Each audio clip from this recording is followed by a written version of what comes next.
구독, 좋아요 눌러주시면 손해는 안 보실 겁니다. 곧 출시되는 국민성장펀드 가입하기 전에 반드시 알아야 할 것들을 전부 정리해드릴게요. 장점만 있는 상품이 아니에요.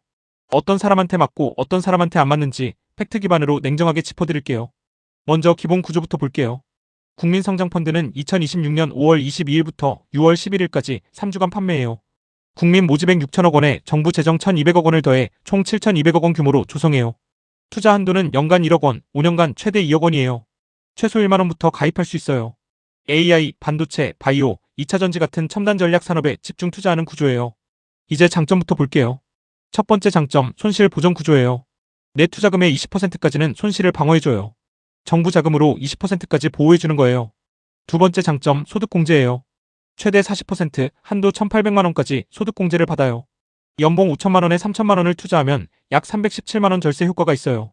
연봉 8천만 원에 5천만 원을 투자하면 약 560만 원을 아낄 수 있어요.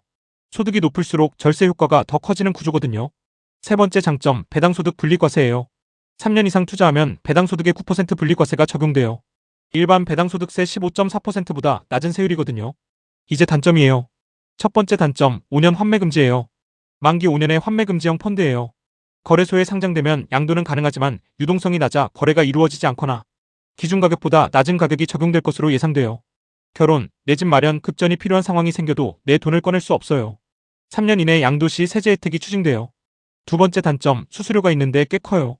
총 보수가 연간 약 1.2%, 온라인은 약 1.0% 수준이에요. S&P 500 ETF인 VO의 운용 보수가 0.03%인 거랑 비교하면 30배 넘게 차이가 나요. 5년간 매년 1%씩 수수료가 나가면 복리 수익률에서 꽤 큰 비용이 쌓여요. 세 번째 단점, 변동성이 큰 투자 대상이에요.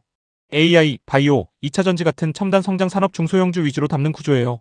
국가가 손실 20%를 먼저 흡수하겠다고 나선 이유가 바로 이 변동성 때문이에요. 매끄러운 도로를 달리는 차에는 두꺼운 범퍼가 필요 없거든요. 네 번째 단점, 전례가 있어요. 과거에 비슷한 구조로 출시된 국민참여형 뉴딜펀드 10개의 평균 수익률이 0.75%에 그쳤어요. 일부 펀드는 마이너스 25%, 마이너스 29%의 높은 손실률을 기록했거든요. 정책 펀드가 무조건 좋은 수익을 낸다는 보장이 없다는 얘기예요. 그러면 어떤 사람한테 이 펀드가 맞을까요? 세 가지 유형이에요.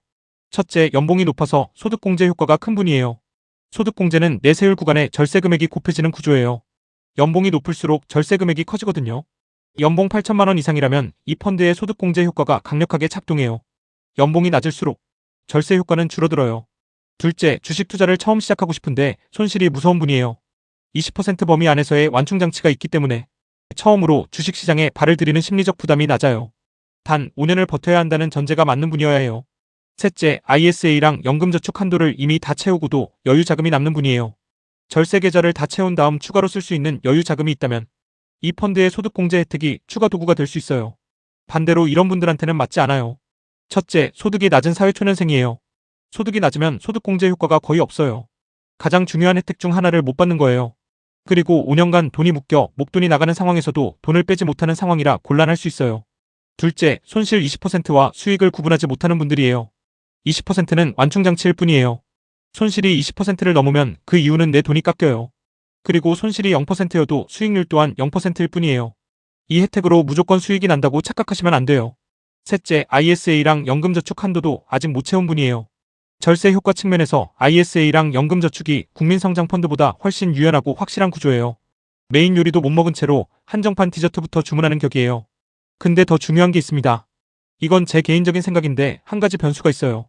앞으로 국민성장펀드가 투자하는 AI, 반도체, 바이오 같은 국내 첨단 산업을 담은 ETF가 증권사에서 출시될 수 있어요. 예를 들면 국민성장펀드 편입 종목과 비슷한 구성을 가진 저비용 ETF가 나오면 어떻게 될까요? ETF 운용 보수는 0.1에서 0.3% 수준이에요. 국민성장펀드 수수료 1.0에서 1.2%와 비교하면 훨씬 낮아요.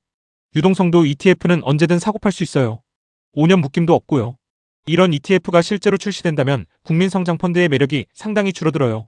남는 장점이 뭐냐면 소득공제랑 20% 손실 완충장치 두 가지뿐이에요. 소득이 높아서 소득공제 효과가 크고 5년을 버틸 수 있는 여유 자금이 있는 분이 아니라면 이 두 가지 장점의 무게가 크지 않을 수 있어요. 국민성장펀드는 누군가한테는 강력한 절세 도구이고 누군가한테는 5년 동안 돈을 묶어두는 창살 있는 감옥이에요. 가입 전에 딱 세 가지만 확인하세요. 내 소득 구간에서 실제로 줄어드는 세금이 얼마인지, 5년 안에 이 돈이 필요한 상황이 올 가능성이 있는지, ISA랑 연금저축 한도를 이미 다 채웠는지 이 세 가지에 모두 유리한 방향이라면 가입할 이유가 충분해요. 하나라도 걸린다면 그 돈으로 더 자유롭게 굴릴 수 있는 절세 계좌를 먼저 채우는 게 맞아요. 오늘 여기까지 정리해보셨다면 자연스럽게 다음 질문이 생길 거예요. 그러면 나는 지금 어떤 절세 계좌부터 채워야 하지? 그 흐름 계속 가져가고 싶다면 구독해두시면 됩니다.